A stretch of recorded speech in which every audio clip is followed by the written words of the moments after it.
अस्सलाम वालेकुम नाजरीन, मैं हूं आपका मेज़बान अब्दुर्रहमान। नाजरीन, आज मेरे साथ मौजूद हैं तारिक साहब। आज से चंद रोज़ पहले इनके पास जूतों की जो रेडी थी वो पुराने जूते बेचते थे। रेडी की हालत भी इतनी खस्ता थी कि उसके ऊपर जूते भी टिकते नहीं थे और रेडी नीचे गिर जाती थी। इनकी ज़िंदगी में एक ऐसा वाक़या रूनुमा हुआ कि रेडी भी नहीं आ गई, जूते भी नहीं आ गए, तरक्की की मंजिलों पर पहुँच रहे हैं। 5वें स्केल से डायरेक्ट 19वें स्केल में पहुँच गए हैं। रात के अंधेरे में ये सारा मामला इनके साथ हुआ है। 3 ऐसे शख्स इनको मिले हैं जो इनकी ज़िंदगी में इनकलाब बर्पा कर दिया है। आइए सुनते हैं इनकी कहानी। वो 3 शख्स कौन थे और किस तरीके से ये सारा माजरा हुआ। मैं सारा दिन ये रेडी लगाता हूँ, आजकल सेल तो है नहीं कि हमारे बच्चे भूखे होते हैं, काम नहीं है, तो मैंने रेडी बंद की है। रात तकरीबन 8 बजे उस दिन एक जूता भी नहीं बिका, सेल तक नहीं हुई।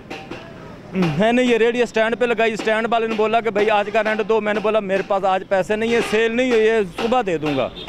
रेंट भी नहीं था, वो भी आपके पास रेंट भी नहीं था रेडी का।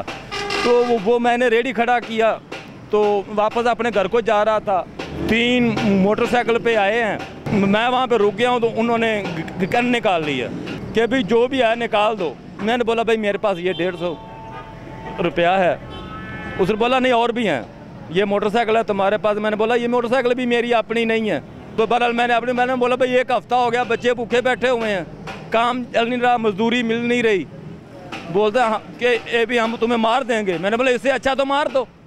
तो बोलता उनको पता नहीं क्या हुआ, बोलते यार अंकल आप वाकई बहुत परेशान हैं, ये अपने ऐसे भी रखें अपने पास और हम आपकी हेल्प करते हैं। उन्होंने बोला कि ये मुझसे 5000 रुपया ले लो, जब अपने बच्चे को खाना तो 5000 कंपनी वालों को नगद दिया, 10,000 का उधार किया। मैंने 16,000 की जूती ले आया हूँ। अब कुछ हिसाब ठीक चल रहा है? अल्लाह का शुक्र है, मेरे बच्चे रिज़्क खा रहे हैं। क्या कहना चाहेंगे इस वक्त सारी पाकिस्तान की आवाम इनके साथ आपको देख रही है?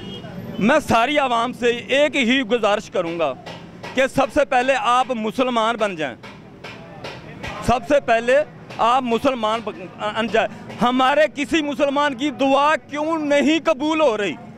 क्योंकि हम में बेईमानी आ गई है, हम में रिश्वतखोरी आ गई है, हम हर काम में मिलावट करते हैं, हर काम में पैसा इस्तेमाल करते हैं। अच्छा, डाकुओं ने आपकी तलाशी किस तरीके से ली ये तो बताएं। हाँ भाई वो जो इतना लंबा होता है ना, वो लगा हो ना तो सब कुछ बाहर आ जाता है।